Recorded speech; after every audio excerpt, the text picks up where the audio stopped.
6, Mark finally wakes up on the ground with a killing headache and blames it on drinking too much.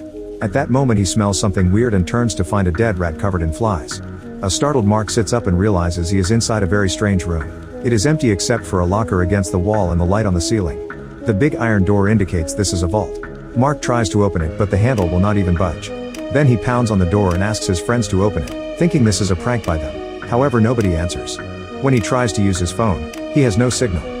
He tries opening the locker too, but the lock will not budge either and he cannot see anything inside.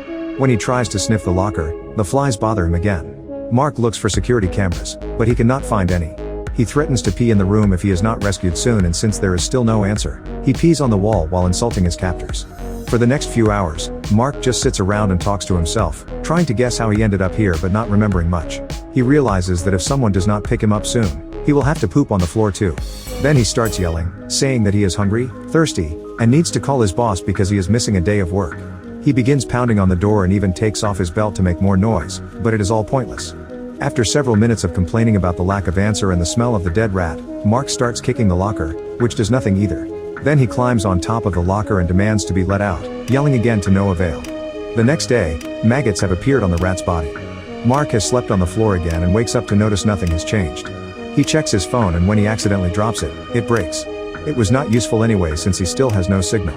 Not being able to deal with his thirst anymore, Mark decides to pee